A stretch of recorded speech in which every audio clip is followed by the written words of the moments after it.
Hello, and welcome to another episode of LGOtv Big Talk. And why Big Talk? Because I hate small talk.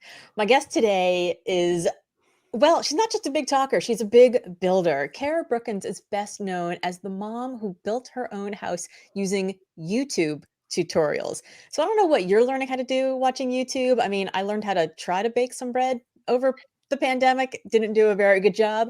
She built her own house. Cara is a keynote speaker and the author of 8 books, including Rise, How a House Built a Family, which tells the story of building her 3,500 square foot home with the help of her 4 children.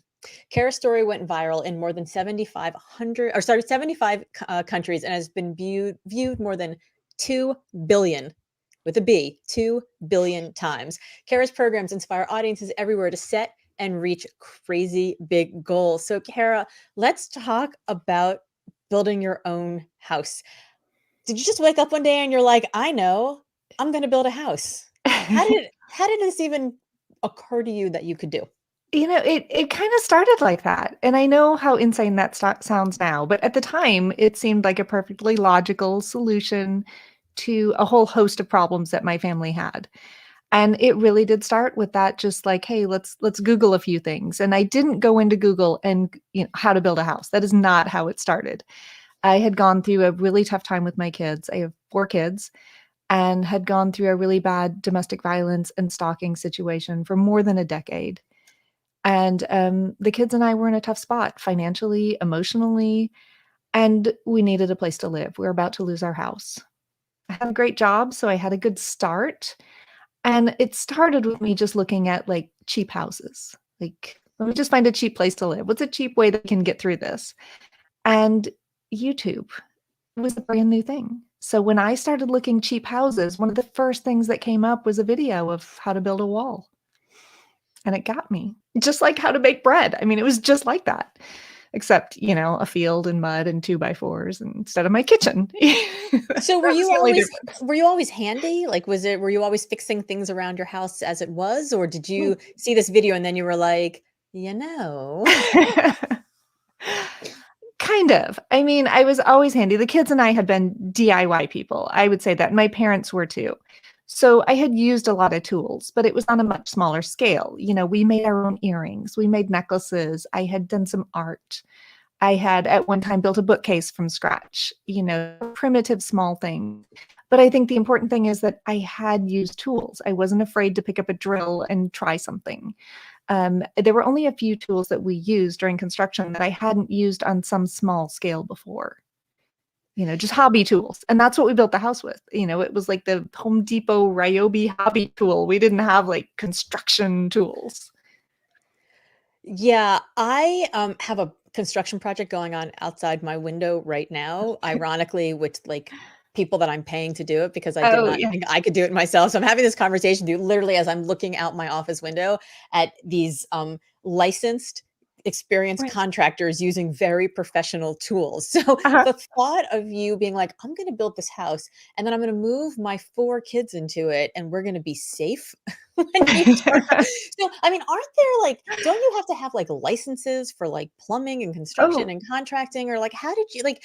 I'm so interested in the moment that you see the video on YouTube about how to build a wall, and then it starts to blossom in your brain as not just I could build a house, but I can escape the situation. Like you found a power inside of yourself to escape a situation which renders a lot of people powerless by doing something that you hadn't ever conceived of doing before. So I'm interested in how the YouTube video of here's how to build a wall blossomed into this is our way out. well, and that whole path is really important, right? Because it started from this point of desperation. This point of we have so few options and we have felt so powerless for so long. So you have to look at it from that perspective, that when I saw somebody build a wall and I thought, I can do all of the things they're doing to build a wall, like every step. I can cut a piece of wood, I can pound in a nail, I know how to use that smart end of a tape measure, like I know the basics. I could do that. And then looking at another video, how to lay a block. Well, I could lay one block. And looking all of that, how powerful it made me feel to think I could start with nothing and build something. And I think my kids and I could pull this off ourselves. So it's really important to look at the level of where we were and how empowering the process looked to me. And then, from there, it was getting the kids on board, Yeah. which was, a democratic process, sort of. You believe your mom has good ideas and that she has sane ideas. It's a little easier to get the kids to buy in. They were 17, 15, 11, and 2. So we had a toddler on the construction site the whole time. And, from there, it was getting the kids involved by like drawing the plans. We drew our own house plans. And you're right, licenses, passing codes, all of that had to play into this. And that depends on where you live. I live in rural Arkansas. Now, I do live in the city limits of a town. So I did have to get everything approved by the city. I had to pass inspections. I got a construction loan, so I had to get everything approved from the bank, and they sent inspectors over at every stage of this to check it out. So I had sort of that, I'm going to call it a safety net. Most people would call it like, regulations I have to abide to. But for me, that was a safety net to make sure I'm doing this right and I'm doing this in a safe way. And it gave me a checklist to go by. And, when you're building your own house, as long as you plan to live in it for 2 years, in most places, you can pull your own permits. So I pulled a permit to do my plumbing. I pulled a permit to run my gas lines. I, pulled a permit to do almost everything, the concrete work, the framing, all of it, except the electric and the HVAC. They would not allow me to do that. But it didn't look like your construction site looks. I can tell you that right now. I mean, it looked like what you would imagine if you and 4 kids were trying to build a house. Like there was an element of comedy to what Yeah. this looked like. Yeah, I would imagine that it probably, I mean, in some ways it might have moved faster than a regular construction Oh, project, because you had to, and right, in some right. ways, like, you got a 2-year-old on the construction project, like, Who's like naked 90% of the time. yeah, that's Like not up every to time you code. turn around, he's tossing his clothes off. He's potty training out there. Yeah. Yeah, that Yeah. doesn't match, that doesn't mix with a nail gun. Right. Well, and yeah, I bought a little over an acre. And then at the time, now there's like houses all around me. But at the time, there were 6 acres empty on one side of me, another 6 behind me, and a pond next door. So there were no houses around. So he wasn't in the house as we're building it. He's off in a ditch catching frogs with one of his siblings or lizards or whatever. So he was wandering through and he'd come up and take a nap somewhere honestly on a piece of a cardboard box in the mud pot, off to the side. So yeah, it looked a little bit different than your construction site, but what it looked like is the kids and I showing up every single day, having no idea what we're doing. Like we have no idea how to execute the project in front of us, whether that's setting a concrete block or framing a window. This was 2007 that I started it. We had 9 months to build it, finished in 2008. This was before smartphones. So we are not talking watching YouTube on your iPhone on the construction site. That didn't happen. We are sitting at night in front of, the old dial-up computer that we all shared in the den and watching the YouTube videos, which no one had a camera. So they're grainy videos. No one wanted to show their face. This is before YouTubers. Right. It was grainy videos with terrible audio of hands doing a thing, Hmm. setting a block, framing something, how to do roofing, mixing concrete. And we would write notes on Post-it notes because they're sticky. And we could take those to the construction site and stick them to things and then be like, okay, I think I remember how I framed this part of the window. Let's try that. And when my 11-year-old daughter would say, no, he framed this part this way, I'd be like, okay, because she knew everything about building a house that I did. Hmm. We'd watch some videos. So it was a lot of this, like, figure it out on the spot. Don't be afraid to make 5,000 mistakes like we did yesterday Yeah. and cutting it apart. So you're an adult. You've been through this, domestic abuse. Mhm. You're the one looking at the finances. You're the one looking at, the situation that you're in. Like, you understand the gravity of the situation intimately. Right. How much did your kids understand about what was going on? I mean, did they have the same level of desperation in that moment to have this crazy dream, or was it how much were they involved in the decision?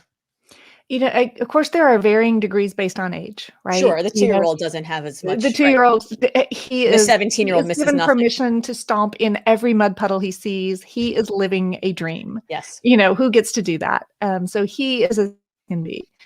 And then but he's also a little bit clingy, right? Because he has been, if not part of the understanding of what a domestic violence is, he has been part of that fear, and some of that emotion obviously translates down even to a small child. Yes. And then, the 11-year-old, it was more fun and a little bit of frustration for her because she wanted to do more than you usually let an 11-year-old do. She wanted to run the nail gun. She wanted to use the power saws, and she was actually sent to take care of the 2-year-old a lot. But for her too, so much of just fun, and she didn't have understanding of everything we had gone through that put us there. But for the oldest two in particular, they had not a full understanding of everything that had gone on with the domestic violence, or especially the stalking. I had been married to a man who developed schizophrenia, full blown, terrifying schizophrenia, and then came after us for more than 10 years. And there were a lot of really terrifying situations that they were aware of. I had called them at gunpoint while they're standing there with me. Yeah. But there were a lot that they weren't aware of, actually, until I wrote the book and had them read it prior to publishing it. But they knew a lot of that, and they knew of our financial situation for sure. I was very open about that. And when we decided to build the house, it was an option. The other option was, we looked at this online, like, what could we buy with the amount of money that I can borrow from a bank? And, they were smaller houses. They wanted to stay in the same school district, which was key. So what we could afford there were smaller houses that were in pretty bad shape, and the kids would have to share some rooms. They did not want to do that, especially when you look at the age ranges there. Right. And, so that was the option. We can buy this and work on fixing it up, or with the same amount of money, this is what we can build. A much bigger, brand new house. You can each have your own room. And of course, they opted to have their own room. And in some respect, I think that, we make big decisions like that when we don't know what we're getting into. And thank goodness, Yeah. thank goodness we didn't know what we were getting into. I say that not just with the house, but when you write a memoir, like, thank goodness I didn't know what I was getting into, because there are so many hard things, and you find a way to make them good, and you can find a way to make them fun. But if somebody told you ahead of time, or if somebody gave you a way out midway, there's a quote, I never remember who said it, and I destroy it too, but it's something about, if a sailor could get off the ship in the middle of a storm, he would. Right. If there were a way out, you would take it. Right. Right. But I have learned by building the house that the best thing you can do is not give yourself a way out. If there's something you really want, go all in and don't give yourself a plan B. And that's what we did with the house. Like, I borrowed money from the bank, as much as they'd let me borrow, and I spent all of it on housing supplies. There's no money left to pay someone to put it all together. There's no way out. Like, if I then exit this situation, they'd take the land I bought, all the supplies, everything. My credit would be ruined. We couldn't even buy the broken house then. Yeah. The only way we could have a place to live was to put this together into a house, no matter how impossible that felt. And putting yourself, when it's something that important, really pushing yourself down to the limit like that, it's amazing what you can achieve. Yeah, I find that all the time. It's really interesting. Um, as you know, because we're friends on social media, I just signed up for the Boston Marathon in Right. October, and the marathon's not one of those things that you can do and just like show up on the day of and like get through it. Like, you have to actually focus on it, right? And Right. and you have to Right. train for it. And the only way I can do something like that is like putting it on social media, like making Yeah. that public Right. Declare pronouncement it. that I'm doing it. It's like I'm Yes. declaring it, and now I can't back out. Like, I'm going to raise money for a charity, and I can't back out because now I have people who have given me money. Mhm. They're supporting me. Like, you have to do it. And but what the reason I was asking the question about how much your kids knew was that Mhm. these kinds of things, like, they always seem like a big adventure when, when you Oh. first start, and then you get, like, partway through and you're like, it's like when you clean out the attic and you're like, "It's gonna be great," and you take everything down off the shelves, and then everything's in the middle of the room, and you're like, "Why the fuck did I ever start this? It's worse than when I started." But eventually, like, you go to the Container Store and, you get the bins and you, like, Right. move it, and afterwards you're like, "This is amazing." But the energy that it takes to sustain you through the storm, through the Mhm. difficult time, my assumption was that you had that because you knew going back wasn't an option, but I just didn't know how much the Mhm. kids were like, I didn't know how much would sustain them because, they also haven't developed the grit and the resilience and all the things that, you know, we need as adults to get us through something that's hard. And 9 months is hard. It's really hard. It's not just hard, from an emotional standpoint of how I'm gonna get up and go out and do this, but, I mean, I was working full time It's the entire physically 9 hard. months. I'm writing computer Yeah. code for, 8 hours a day. The kids are going to school. Every part of our body is bruised. Right. We have cuts, abrasions, we can barely move our hands, like, we're packing our hands in ice at night. Just the physical exhaustion of Yes. sleeping just a couple of hours a night. There's Yes. never a night where we got, like, 8 hours of sleep while we're building a house, Plus ever, they but want to see their friends and they want to hang right, out. And now right, it's like, I got to go work on the house. and I'm making these decisions of there will be no basketball, there will be no extracurricular activities, there will be no dates, there's no movies, there's nothing, for that amount of time, and, that was a brutal decision, and there are multiple times, in the middle of building that I'm like, "What have I done to these kids?" What have I done? And is it worth it? Like, in the end, we get a house? Like, what is that? And that was a really hard thing, and you struggle with that throughout. Like, we're giving way too much. There's no doubt, but you see the kids who at the beginning of this were, I mean, they were great kids. They had straight A's in school. Their rooms are clean. They are like perfect children because their life is falling apart around them constantly and they live in constant fear. So they live with this idea of overachieving and trying to control anything in their life that they can Mm, because everything's out of control. And for all of their lives, there's nothing they could do to make that better. No matter how clean their room was, it wouldn't take away the man outside the window. No matter what they did, it couldn't fix that. mm. And then here, for the first time in their life, somebody hands them this gift of here's a thing that you can physically get up and do every day that's going to make your life better. The power that that gave them. And I mean, there's a lot to the physicality of it too. And you'll see marathon, obviously. Often we sit down and like, I'm going to read a self-help book or we're going to talk about this problem. And there's value in that. But like the big thing is getting up physically and doing something. I mean, get a power saw and rip through a sheet of plywood. That feels good. Like Yes. hit some things really hard with a hammer. There's healing in that. Yes. And there's healing in can you imagine raising a wall with your children? Like the wall of their bedroom, having that, building it down on the ground and watching them push it into place and stand there like looking out their window. Like it makes me want to cry. Like what Yeah. that felt like. Standing on the lawn in front of this house and looking up at it, when it first starts coming up out of the ground a little bigger every day. Building something taller, bigger, wider than you are is pretty freaking amazing. There is something to be said for a goal that's bigger than you, and for Mhm. that goal that's bigger than you to be, like, physically Yeah. actually It's like bigger tactile, than you you. can touch it. Yeah. Right, you can touch it, and, Yeah. it's one of the things that you and I met a few years ago because we were part of a same speaking group together, and Mhm. one of the things that struck me was that this book wasn't just about, like, how you escape domestic violence and used YouTube videos to build a house. That in and of itself is a phenomenal story, but I love that the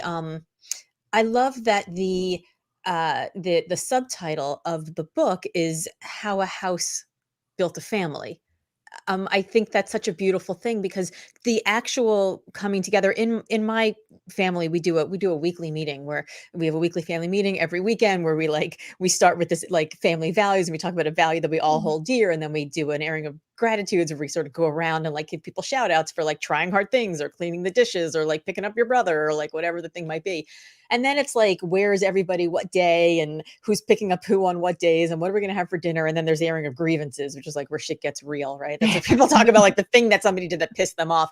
And then we schedule the next meeting and it's 45 minutes. We're in, we're out, we're done. But it gives us every week that like, it's not just about us individually, it's about the family unit. It's about the Right. thing that's bigger than us. Mhm. And I'm interested in the way that you talk about the lessons of how building this house, standing next to your kid, raising the wall, seeing the wall of their bedroom going up, actually created the family unit, which, you know, in and of itself is difficult to do when you've got kids that range from Oh, 17 sure. to 2, right? But to be able to do that within all the rest of the challenges you've had, can you talk a little bit about how the actual process of building the house did help Mhm. rebuild the family?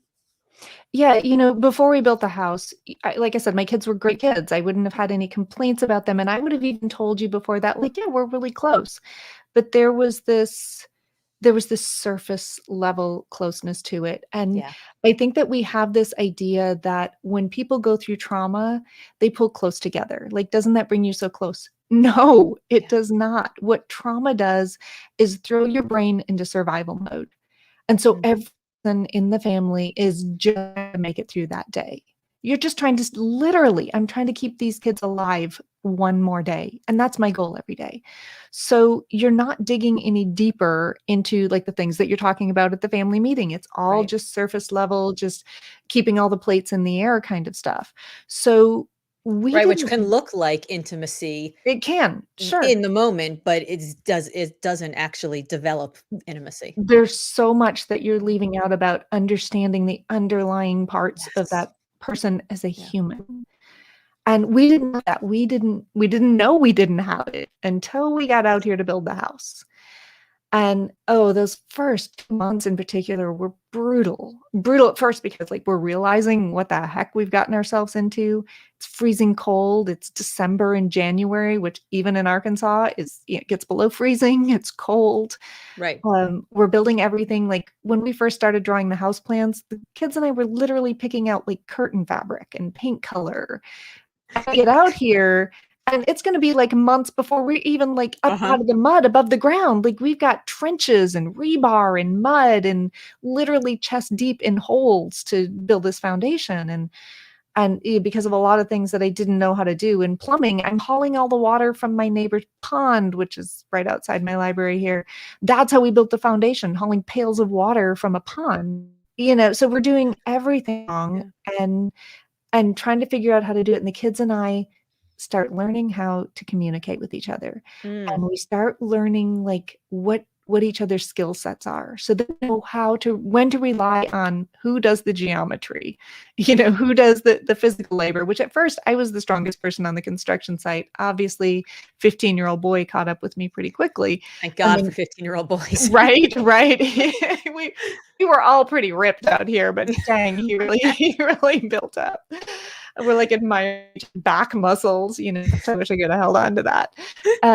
But when I knew that we had hit a turning point is actually it was very late at night. Like, we're out here at midnight with the car headlights to light up the construction site. And it's going to freeze. So we're trying to cover all of the block that we've laid with tar paper so it won't ruin the mortar that we've set overnight. My son and I are out there and we're freezing cold and um and we just like get the giggles, like delirious laughter. And the important turning point wasn't that we were laughing because something was here. We were laughing because somebody told a joke. Like, we'd done that. But this was a moment where we were laughing at ourselves and the Mm. ridiculousness of what this looked like and that we were doing this thing. And that sounds small and it sounds like something everybody laughs at themselves and self-deprecating humor. But when you've been in that survival protective mindset for so long, you be very protective and defensive because your self-esteem is so just that simple ability where we had already gained that we could laugh at ourselves. That was a turning point and I knew it at that moment. Like, we suddenly see ourselves differently. Hmm. and that we are doing thing. Now, we still didn't think of it as like a big thing or a thing to be proud of, so to speak. Like, we're secretly proud of it, but we never told anybody we were doing it. Like my coworkers at the office, they didn't know I was building a house. They knew I was building a house. They didn't know I was the one building it. My parents knew. The kids told only a couple of their friends, and they didn't want their friends to come to the construction site because we were mortified. Yeah. We had gotten ourselves in such a bad position that this is our only option. We were a family that other people saw as successful. I was a writer. I was a software developer. The kids were successful in school. Hope was the president of a whole bunch of clubs and the drum major of the band. And, all of the kids had a sort of, to high school, wearing like a skirt suit and pearls. And then at night, she's on a construction site. Yeah. Yeah. So it was something that we're secretly proud, like we're doing this, but only within the family. And it stayed that way for a long time, like even after we finished the house. Never planned to write a book about it. I never shared it. It took a while for me to get to that point where that I could see the benefit to other people. So And when see did the you make that connection. decision? When did you make the decision to write the book? Because the book is very personal. It talks about, Right. the abuse, and it's the kids are in it. It's not, it doesn't gloss over a lot of the details. So you Well, talk to me about the decision about outing yourself, really is. right, right. It's tough because you have to make it in order for it to be a good book, in order for people to, I could have written hey, we built a house. It was like a Disney story, Right. I could But have you written wrote that a book. raw In fact, story. I will say I did write that book. I mean, I wrote this book for 6 years. I wrote dozens of versions of this book. So I did write that Disney version. I mean, those are the first versions that started. Oh, we built a house. It was lovely. And you have to get back, I guess, have enough time and space and processing. And for me, that was writing it over and over and trying to uncover and investigate within myself the why, and not just we built a house, but to be willing to share, here are the worst mistakes I ever made and how they hurt my children. Mm. And then here's a thing I tried to do to make that better. Here's how we recovered from my mistakes. And then also from circumstance outside of our control, how we recovered from that, not how I recovered from that, not how I took a hike on a journey or took a trip across the world a year, not that, because it didn't go through the trauma alone. And it wasn't fair for me to try to go through the healing alone either. So it had to be how we did it together. And how the decision was made to write that was totally being arm wrestled into it. I was at a writer's conference. And in fact, we hadn't even moved into the house. We finished the house in September, passed all my final inspections on the day of the deadline with the bank. So 9 months, built a Wow. house. And then for the next couple of months, we had to do the finish work, which was put closet shelves in and hang up the towel rods. And we did that slower over the next 2 months. So while I'm doing that, I go to a writer's conference. And I'm talking to a writer who makes a statement he says, well, sometimes ignorance takes the place of courage. And I said, oh boy, do I have a story for you. Um, and I said, I just built this house with my kids. And I start telling him, and he's like, holy crap, you have to write that book. And I'm like, no, not writing the book. And he said, my agent will call you on Monday. And I said, I'm not writing the book. And of course, I don't believe him. And he's a prominent writer, a fiction writer. And he has actually written nonfiction as well in journalism. And Monday, the agent called me and I said, thank you. I'm not interested. I'm a fiction writer. And he said, I need to take my vitamins. My alarm went off. Um, and he said, Miss Brookins, do you know who I am? And I said, I know you're an agent for my very good friend. And he said, Graham, send Miss Brookins my resume. And then I look at who he represents and I'm like, I'll be writing this book for you. Yeah. And it was a very prominent writer with the biggest agency so I tried to write the book and he's like, this is going to sell in a big auction. I wrote a 126-page proposal for the book. Wow. And I did it in 9 weeks, built the house in 9 months. And so he said, what you can do, let's see what you can do in 9 weeks. So it didn't sell. Thank goodness. He had all these big plans and Oprah and the whole thing, and thank goodness it didn't sell because it was not the book I needed to share. You know, it was too simple. It was glossed over. It didn't hit the hard points. And then I worked on that for 6 years, and I'd give up and I'd write a fiction book. I'd get a contract for another book. I'd write that. And then I'd finish it and be like, what do I work on next? And it was always like that damn memoir. So I kept coming back to it. And when I finished it, even then I had a different agent by then, a great agent. And she called me on the day that we realized the book. She sent it to one publisher. They immediately gave her a nice offer for it, a big offer. And then she called and said, Cara, this is going to auction. A whole bunch of people want this book. This is your last minute to pull it back. Are you sure you want to do this? After today, you can never pull all this back in. She's like, this is going to be locked. And I thought, well, I was sure until you asked me. Now I don't know. And my youngest son was still very young. I'm thinking of how this is going to impact his life. And I said, well, what's the alternative? To myself, I'm like, what's the alternative? The alternative is silence. And what domestic violence victim, what stalking victim has chosen that route? Well, too many. And some mom is going to have to be that mom. And that means some kid is going to have to be that kid. And I'm going to try to help him through it, but this is what we're doing. And we went all in. And has it been tough? Yeah. Have I second guessed it? A few times.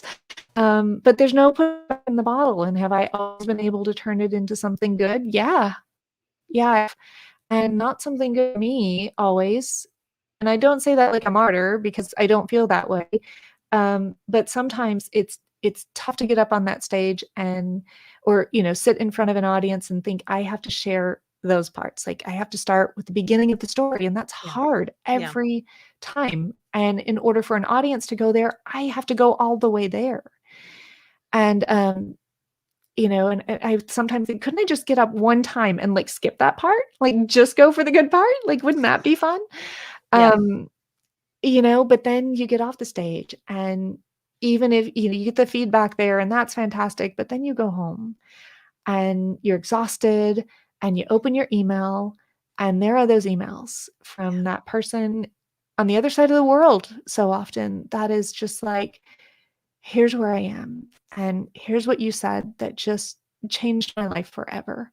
And sometimes it's, I was extremely suicidal, or I was about to abandon my children, or, the terrible things that were about to happen. And one thing in your experience that they are just like, if that completely inept computer programmer who had no idea what she was doing had Dial-up modem mistake, wait, if she could figure out how to build a house, then I can get myself out of this.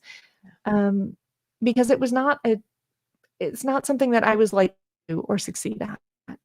Somehow pull it together and figure that out. So can you, whatever that thing is. So I have so many questions from that. Some of it is around the publishing industry. Some of it is around the speaking industry. Some of it is around the helping your children get through, being out at themselves and sort of how you work with them on it. And some of it is just about just having to re-traumatize yourself every time you get up and tell the story, and the burden that you feel of self-care for you is Right. so detrimental to others. And so I maybe I want to start there, which is, so the next book I'm writing, as I mentioned to you in the emails we had in exchange for this, is going to be called Wonder Hell. And it's all about this moment when somebody is reading your book, they're listening to you speak, they're seeing you on, on the media, and it's amazing, it's humbling, it's wonderful. And also, you've never been so exhausted in your entire life. You're like, I'm full of stress. I'm full of anxiety. I don't even know what to do next. I am exhausted. This is hell. It's wonderful and it's hell. It's wonder hell. But wonder hell is the moment where the burden of your potential walks into your back, your psyche, and is like, hey, Cara, what you got for me? This could be huge if you let it, if you allow it, Mhm. if you enable it to flow through you and you take advantage of what you are capable of doing, this glimpse of you that maybe you didn't know existed yesterday, and all of a sudden you see it. So that moment when your agent is like, do you want to pull this back? This is the last moment. It's the genie's out of the bottle after this. It's going to be a big thing. You're going to be open. You're going to be outed. You're going to like this. You will be that person.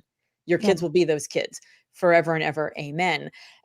There is a moment where you think maybe I wanted to pull this back, but also like there is so much more. This could be bigger. This could be this huge thing I'd even realize. But you have to, for a lot of people, that moment is just their own moment. But you had to take your kids through that Right. moment with you, and you had to take yourself. And so how did you, what did you do internally in the house with the kids to sort of walk them through what was about to happen when you yourself really didn't, you had no clue also, but Right. a Right. sense. Yeah, I mean, there's so much complexity in all of it, and there are some things I feel like I did right, and there are some things I did terribly wrong. There are still things I'm trying to fix. Yeah. As this moves forward, you know, if you like, if you really understood the amount of media attention that you're going to get, there's a different way that you would prepare your kids. I didn't know it was coming in the way that it did. I had a fantastic publisher, St. Martin's and Macmillan, published the book and the audiobook. And, so we had done a lot of prep work. I'd met with marketing teams and publicity teams. And because, it had been like a big auction sale, they'd put a lot of time and energy into it. Mm-hmm. And so they told me, just like sit tight, we've got this. Never listened to that, by the way. I mean, they're fantastic, but that means I was relying on them to do my publicity, and I should not have. Mm. So when we got close to publication, I realized like they've gotten me an interview and like a photo in Country Living and some other magazines, and they pitched to, NPR and Oprah and all of these people, talk shows. None of it landed. Literally none of it. The book's coming out in 2 weeks. Nothing happened, other than a couple of magazine spreads. And I was like, this is not good. And my daughter and I panicked, my oldest daughter, who was very into publicity and she had worked in politics. So, she's like, no, we have to do this better. So we sat down one night and started emailing TV stations, our local TV stations in Little Rock, Arkansas, and just saying like, we have to get something local, and then we'll figure out, once we land that, we'll figure out something global. And we sent an email to a radio station at midnight because it took us 2 hours to figure out the subject line. 2 hours of typing different subject lines. We found the I'm right like one.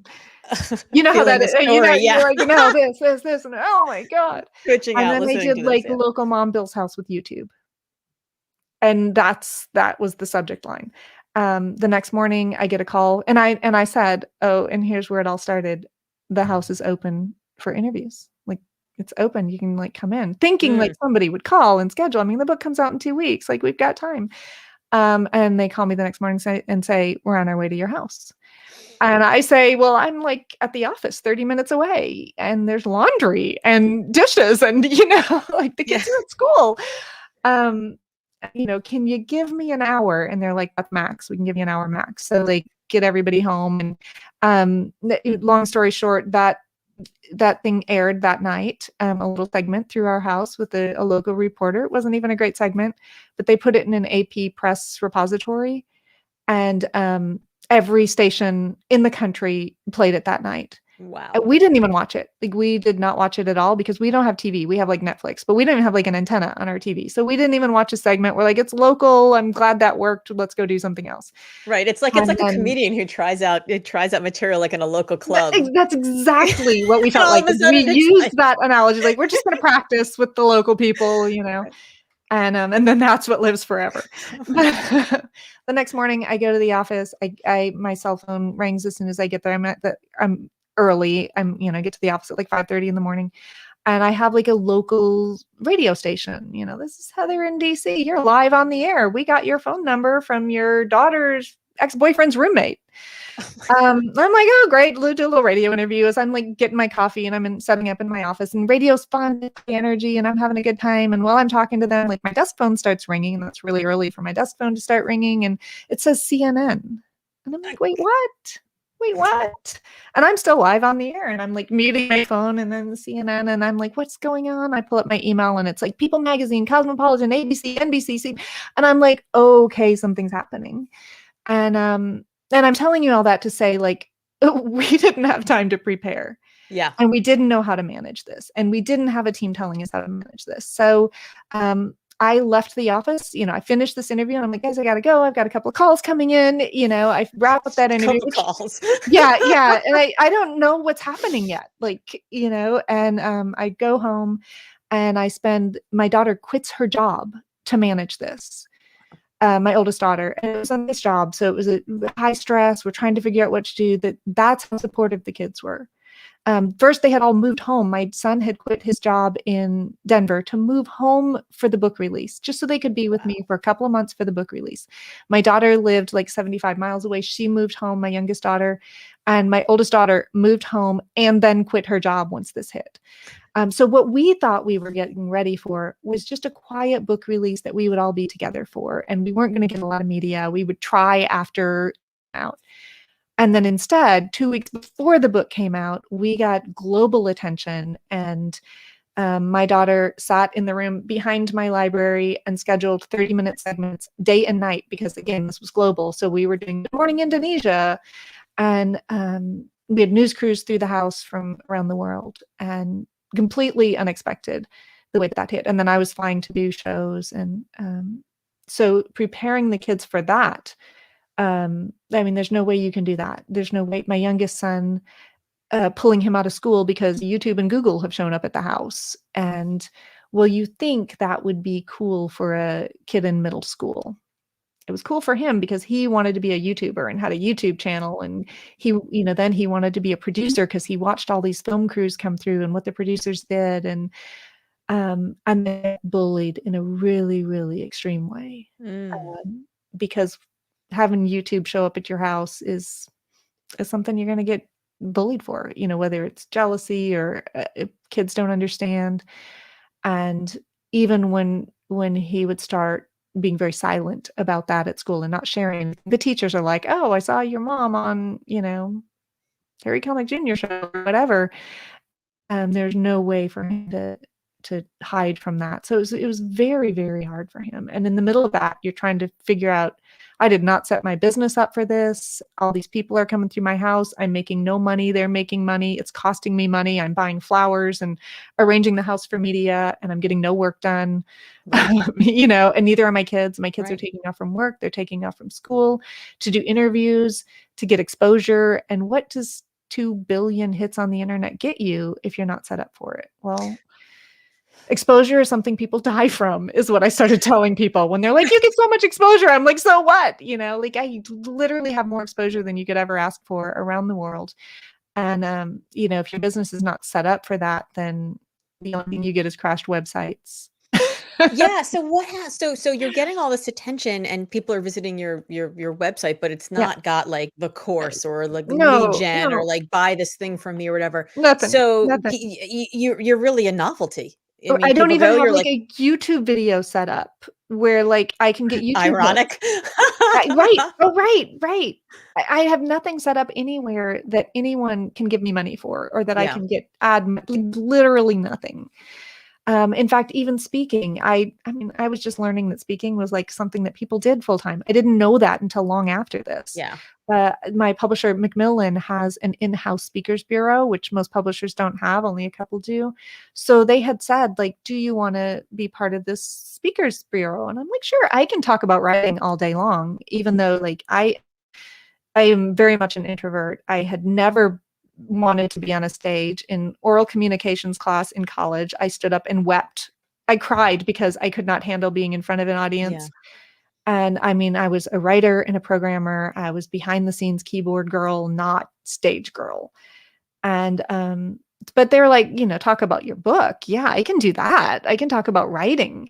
And that's what I thought I'd be doing, ironically. I thought I'd be talking about writing, like anybody cared about writing this book. So they started They're booking me for they're some there for the trauma porn. right, right, exactly. Yes, they're not there to talk about, grammar, which I was all there for.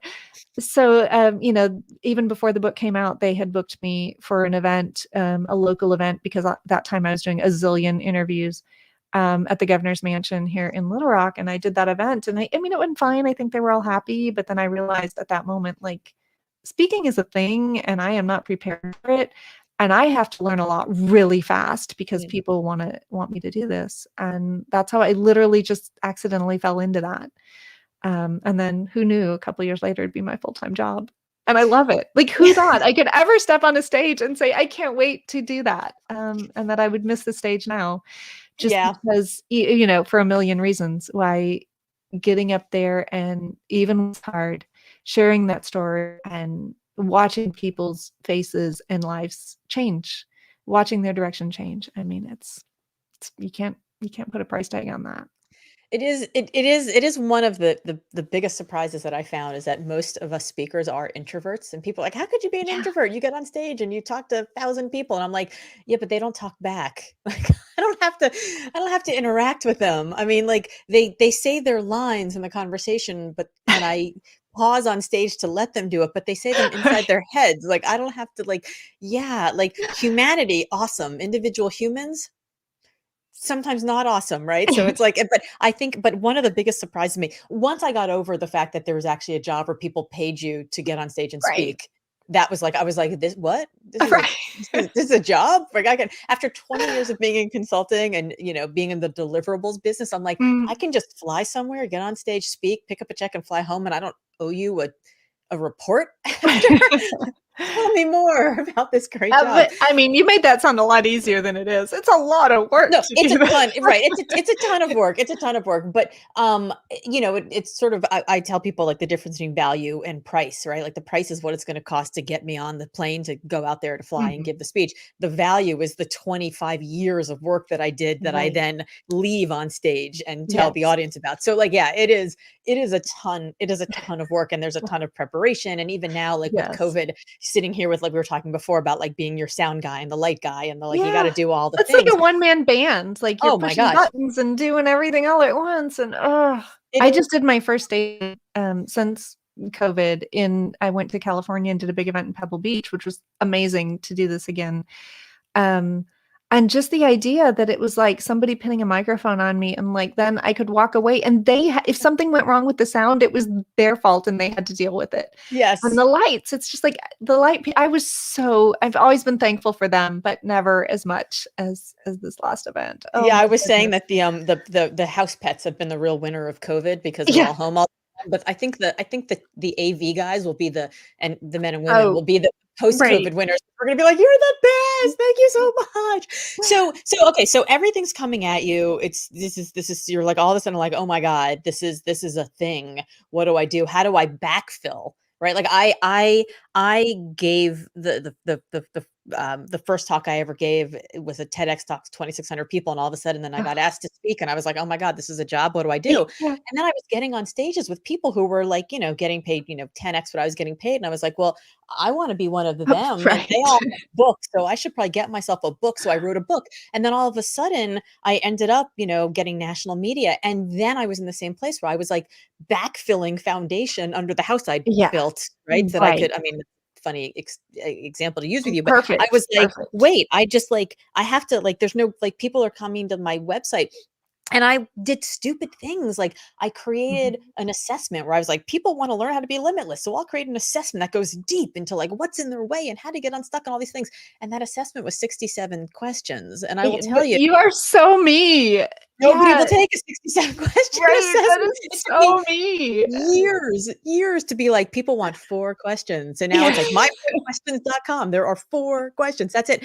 But, I had 25,000 people show up to this assessment website, and, like, 5,000 finished, and I wish somebody would just have, like, smacked me over Right, the give it. noggin Yeah, and been like, "Hello, like, here's what you need to do. Here's, like, the very simple, yeah. low-hanging fruit, grab people's emails, talk to them later." Like, I didn't know how to do that, and I Yeah. didn't have great advice, and the people who were around me, the publishers, the media, like, they should have given me better advice. Like, I don't know why I Yeah. didn't get better advice. So now your book is being turned into a major motion picture.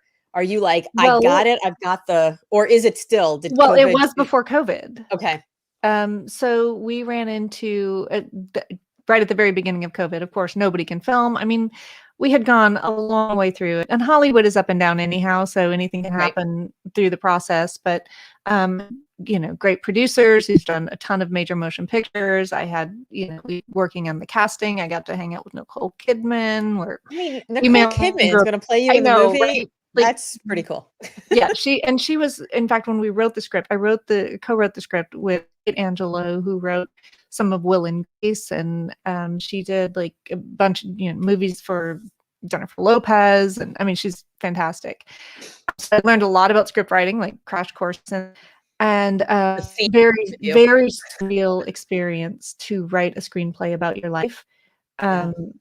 Like you just can't even imagine how disorienting it is to, you tell somebody, here's what happened, and then you change it. Like, I'm having conversations. Here's an example. I'm having a conversation with people on the line, like the producers are on the line, the writers on the line.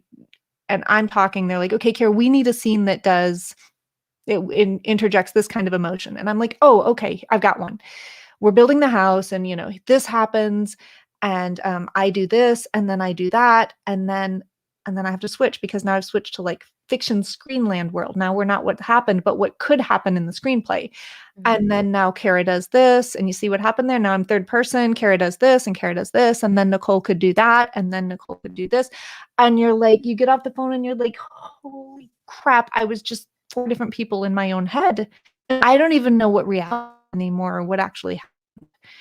And you're going through that really high intensely for months of back and forth in the screenplay. And it's very disorienting.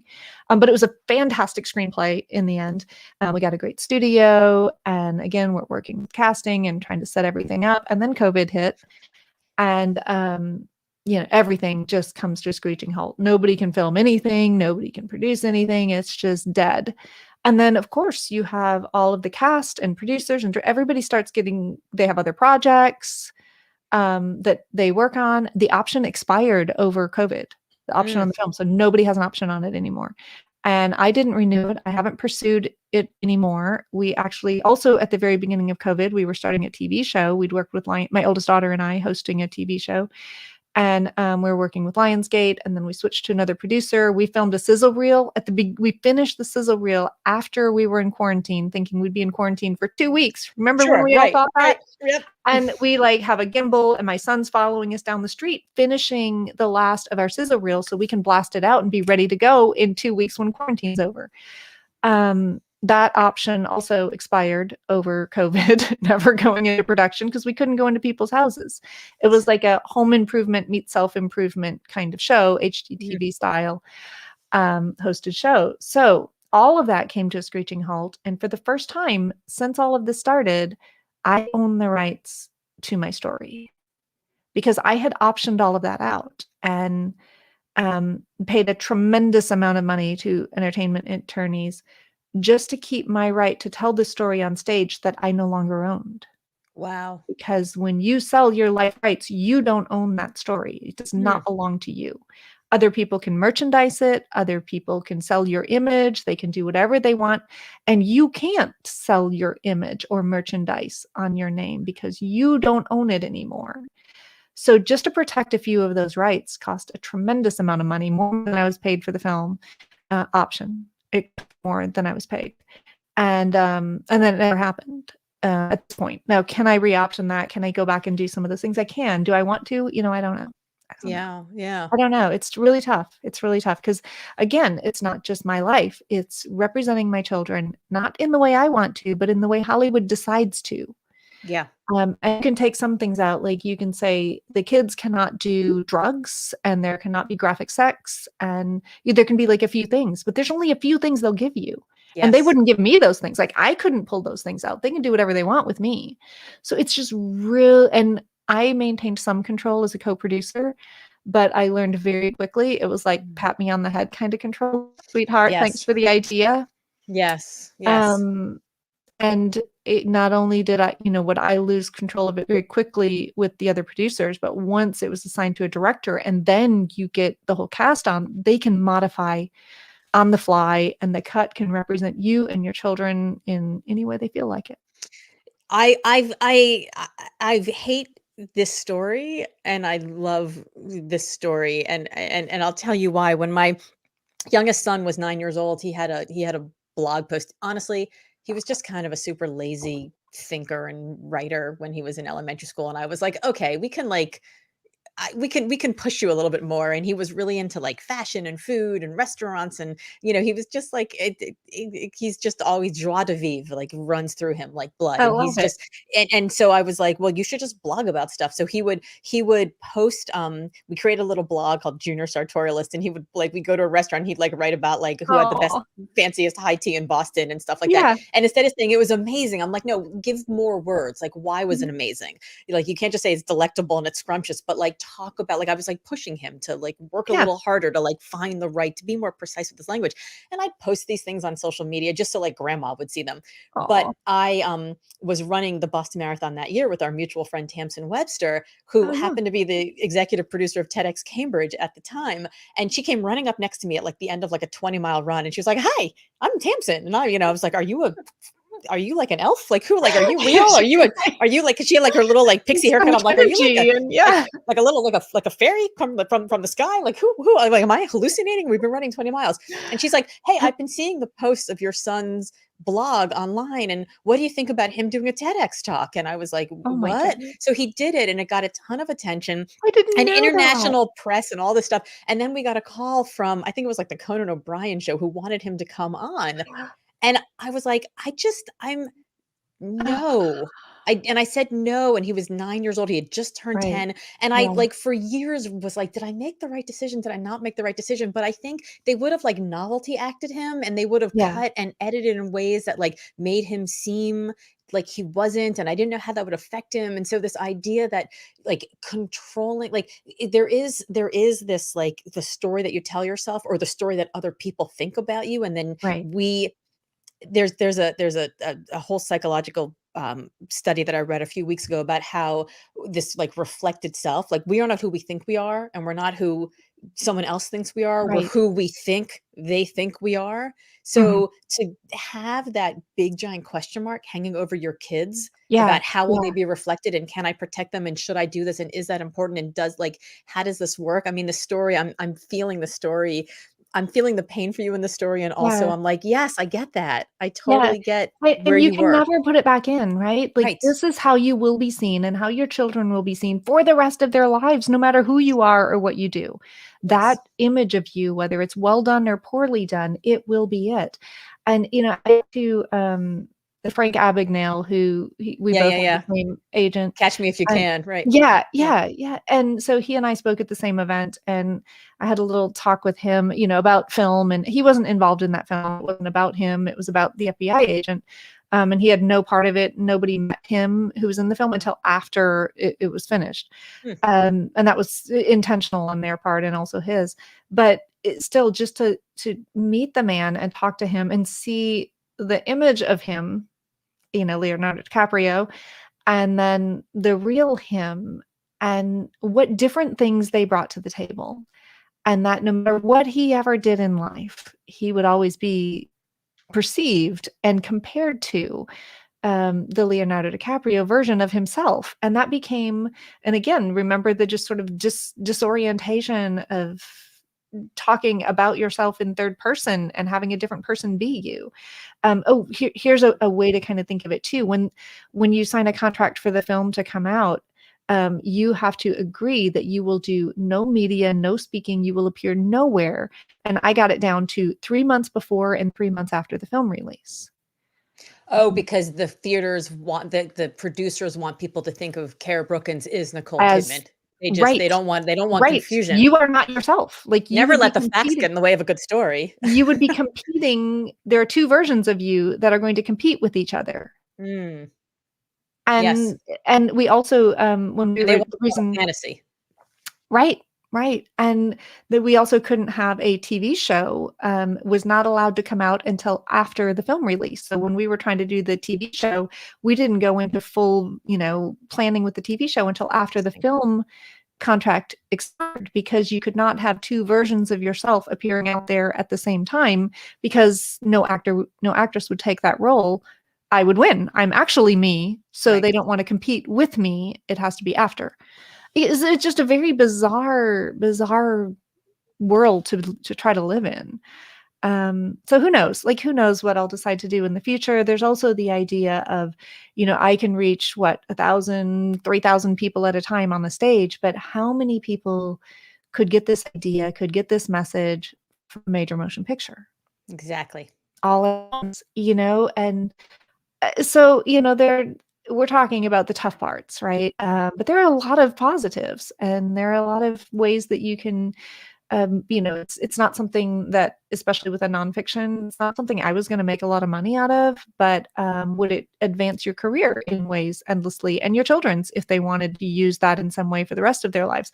Yeah, probably. Yes. Yes. Yeah, so So it's thinking about that, how do you make that decision about like what it will mean? What are you maximizing for? Right? Are you yeah, maximizing for yeah, profit, for impact, for flexibility with your family, for right. opportunity? And yeah, I think those are big questions to Yeah, think yeah, through. and you never, like you said, you're still trying to figure out, or you thought for a long time, did I do the right thing? Of course, I'm still wondering that too.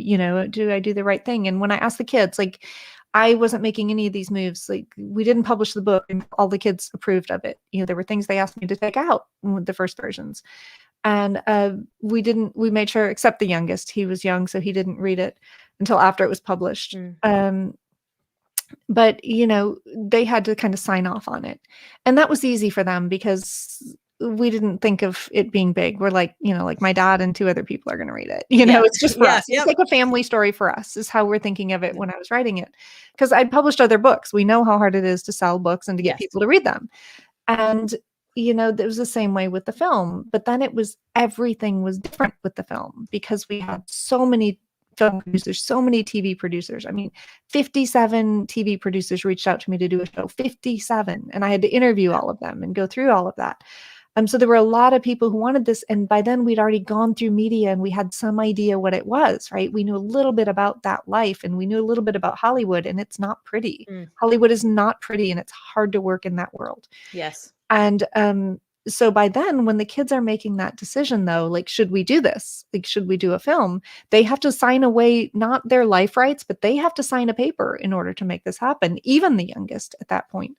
Wow. And they were still maintaining their life rights, but giving away their image and representation of themselves. So, at that point that they're looking at me as I have my job and I'm working and speaking. They know that the decision they make is going to affect my career. Yeah. So you don't know, are they fully agreeing with this? Do they really want this in their life? Or do they just think that this is the right thing for mommy? You Right. know? Right. Um, so yeah, like we said going into that conversation, this is complicated. It's very Yes. complicated. And it's not as simple as the cocktail game of who would play you in, in your own life story on the big screen. It's not that. It's a lot more complicated when you get into it. Yeah, and fraught. I mean, Yeah. really, really Yeah. tough decisions. It's hard to make decisions for for other people because you have no crystal ball, you have no control group, you have no idea how it's going to affect them. You like you said, like your youngest was bullied like crazy. Like you could not have predicted that. And then so what do No. you do? What do you do from there? So it's yeah, it is there's a lot that's there. Cara, I could talk to you I all know. day. I'm like, we're like already over time and I only ask for an hour from people and I'm so sorry. This is absolutely amazing. How can people who are listening find out more about you, pick up the book, learn what you're doing? I know you've got courses, you've got all sorts of podcasts, Do you've got stuff going on. How tell people how they can find you. everything from my website, which is carabrookins.com, Cara with a C. And yeah, there's the book, there's the podcast, and I am actually working on a new book. So I have another nonfiction book that I'm working on. So yeah, it's everything's there. I do all the socials, everything at Cara Brookins.